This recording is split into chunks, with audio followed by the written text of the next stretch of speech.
Var olasın kardeş.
Zalim gözüm ay şəhriyə. O Aşıqandan gedib Zəlimxan izləyə. Hava da çox istiymiş. Qapını döyür, keçir, öpüşürlər, görüşürlər. Əyləşir. Deyirlər Zəlimxan, bir çaydan, sudan nə var? Gətir. Hava istidə oldu, ağır bir adam dözə bilmir. İstiyə. Zəlimxanın xanımısı evdə deyilmiş. Oğlu Şəhriyarla bir yerdəymiş. Deyirlər Şəhriyar, bir çay süz gətir xanlara. Deyildə əyilir, o zaman Zəlimxanın şahsız vaxtıymış. Əyilir qulağına deyir ki, quru çayımız yox. Deyirlər bir çöldə marşetdən buladan bir yerdə təhiyyələ gəlir, hesablaşalım. Deyir, axı qəndimiz də yox. Bu səbəbə bu şeir yaranır. Deyirlər, Halvadırlıqdan bizə göndəriblər, pay gətiriblər. Ondan Gətirxanlar əmiyə deyəndə. Deyirlər, çaydan sonra da ötürü can verən adam. Mən cuma axşamlığa Pəndişənbəliyə gəlməmişəm. Bir çaydan sonra falan. Orada bu səbəbə bu şeir yaranır. Canım gözüm ay Şəhriyar, çay gətir xanlar əminə.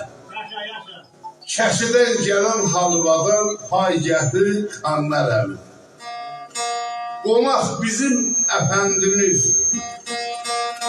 qonağa keçsin əndimiz, yaman azalıqdır qəndimiz.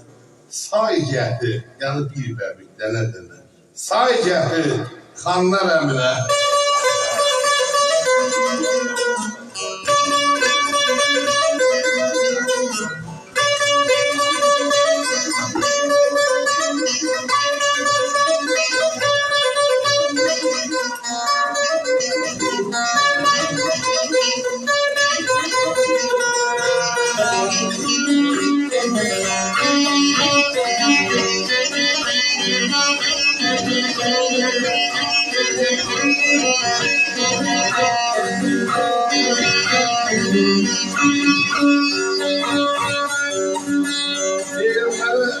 Ben Suriye'de okudum. Bunlar Şaman'da yok. Ben Suriye okuyanda Aşık Muhtar yazdım. Yalan o da benim xəstəmdir. Mən deyirəm xanlar. Ama oxudum Mehmet Bağır'dan, ben Suriye'den okumuştum kulak asmıştı. Bir maya yaman lezzet verdi. O Aşık Muhtar sağlığına. O benim vurumumdur, ben de onun.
Yaşa kalma, sağ ol. Sağ ol, sağ ol.